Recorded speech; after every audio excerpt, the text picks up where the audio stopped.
My ankles and feet are swollen. Why, Doc? Why? So we're going to give you the top 10 reasons or causes of swollen feet and ankles, and this is a really common problem. And debilitating. Yeah, and it kind of depends on age too as to why your 100%. ankle or foot might be swollen. You can't get it in. Now you're like, thank goodness flip-flop season's here because I can actually get my foot in my shoe.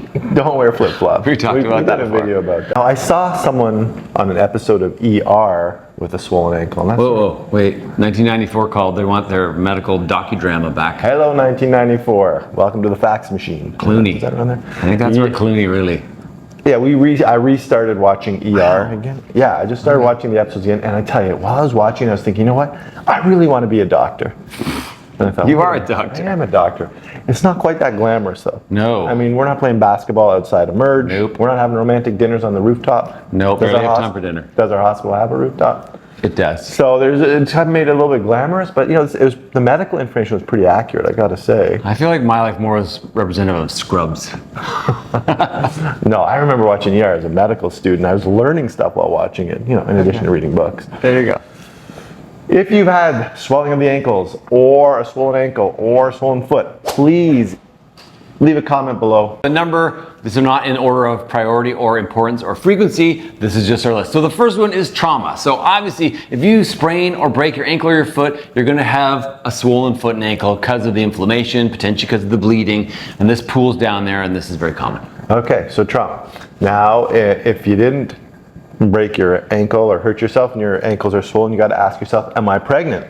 Pregnancy, number 2. Definitely pregnancy is a common cause for a lot of reasons, so definitely fluid retention, generally speaking, is common, but the pressure of the baby actually in its location pushes on a large vein or the largest vein coming back to your heart called your inferior vena cava. So when you're standing, there's pressure, but particularly if you're lying on your right side, this is why women are encouraged to lie on their left side when they're sleeping, when they're pregnant, to reduce some of the pressure on that vessel. And plus there's just a big fluid load when you're pregnant. 100%. And then fluid is way high. And then more seriously during pregnancy, there are things called preeclampsia and eclampsia that can lead to spilling of protein or urine and fluid retention that become very, very dangerous. So this is an emergency and you need to talk to your family doctor about this. Swollen ankles in pregnancy is not an emergency, but if one of these conditions is the cause of it, that might be an emergency situation. So get it checked out. Check it out. Okay, number 3, medication. So we know that medications have many, many benefits as well as many, many side effects commonly listed on the side of the product or even the black box listing for the medication. So medications that cause fluid retention includes things like steroids,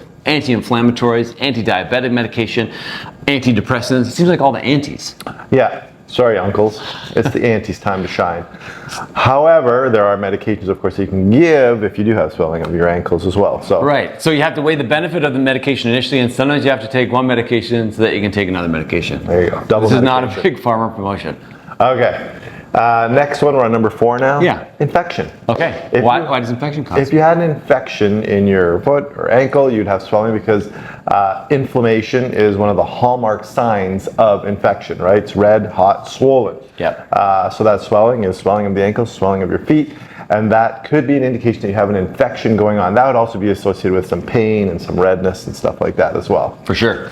Okay, number 5, venous insufficiency. So this just talks about those one-way valves in our veins that allow blood to go in one direction and not pool. But over time, and for lots of other medical reasons, these valves can fail. And then gravity causes that blood to pool in your lower extremities, which is why I'm wearing compression socks right now, thanks to Dr. Bev Chan, who did a great video on varicose veins with us. I was going to say, check out our video on venous insufficiency. Compression socks. And compression socks. Yeah. So, kind of along those same lines, the next one would be blood clots. You may have heard of a DVT or a venous thromboembolism. There are some conditions that predispose you to, or you might just have, without having a predisposing condition, a blood clot in your leg. Right. Blood clot occurs when the blood pools in your leg, and then it clots in the veins, or you could even have an arterial clot that prevents the blood flow from leaving your lower extremities, and that's manifested as swelling. Right. Even if you, and sometimes blood clots can lead down the road to venous insufficiency. Right, so acutely it can cause the swelling and also long-term, definitely. Chronically. Yeah. Next. Good. Yeah, blood clots. Number 7 is lymphedema. So this is actually a very debilitating condition and probably would warrant an entire video with an expert. But what it means is that our lymph, it's extra fluid that is carried in these specific channels throughout our body.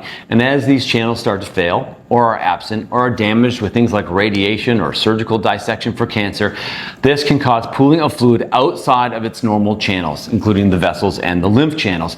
And commonly in the legs, usually bilateral, and this is a very debilitating condition. Funky cold Medina, lymphedema. Yep. All right, next one is heart failure, congestive heart failure, or CHFA, as I like to call it. No one calls it that. CHFA. Now they will. Congestive heart failure. So your heart is a pump, and its job is to circulate the blood around your body, right? In one direction.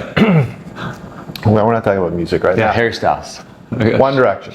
So your heart's pumping, and if your pump is failing, then you're not going to be able to pump that blood away from the extremities back into the central sort of circulation, and it's going to pool and swell. And so, you know, one of the key things, if you're having swelling of the ankles secondary to congestive heart failure, it's probably going to be bilateral, right?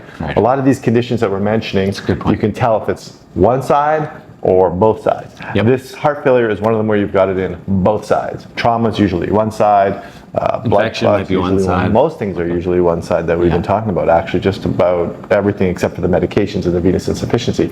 But definitely heart failure is one of those things where you'll have swelling of the ankles in both sides. Right, and our heart has two sides, the right and the left side. So usually if you have left-sided heart failure, that causes fluid to back up in your lungs. But if it continues to back up to the right side, that's when you end up with that fluid pooling in your extremities. I thought you were going to say if you have on the left side, got left leg, right side, right? No, it doesn't work like that. That's not the way it works. It's one heart.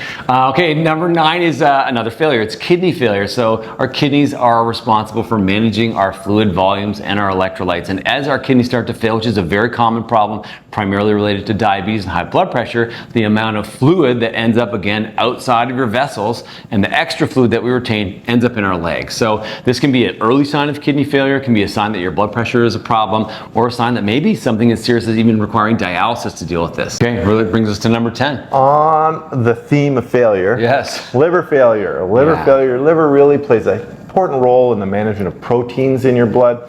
Proteins in your blood are what help to balance that osmotic pressure. If you remember from high school, you have fluid flow related to the solute concentration. So water will flow from an area of high concentration of water or low concentration of solute into the low concentration of water or high concentration of solute. So that's osmotic pressure that's created. And you need the proteins in your blood to help maintain that osmotic pressure. Otherwise, you just sort of leak your fluids out. And one of the main ones is albumin. So if you have florid liver failure, your body cannot make as much albumin. And also in malnutrition, we were talking about this before, people that are malnourished and actually have protein deficiency can have low levels of albumin. And this is actually a good measure of your general health. And that reduces your ability to keep fluid inside of your vessels. So these people often will have low blood pressure as well. See what we did there? We threw malnutrition in with liver failure because we wanted to stay at 10. Because we only have 10 fingers. That's right. So now you know. So there are many causes of swelling in your feet and ankles. So first off, identify how significant it is, how long it's been around, how serious it is, and if you're concerned, you probably should talk to your doctor. We always say that. Or your other healthcare professional. Talk to your healthcare professional about the swelling in your ankles, and you can go in there now with an idea of what might be causing it. Try and figure out if it's one side or both sides, and that might help you get the diagnosis. But definitely go talk to a healthcare professional if you're experiencing this condition. And we'll do a follow-up video on treatment. And if you have this condition, leave a comment. Let us know if you're battling the swelling in your legs. And if you like this video, please like it, subscribe to our channel. And remember, you are in charge of your own health. We'll see you next time.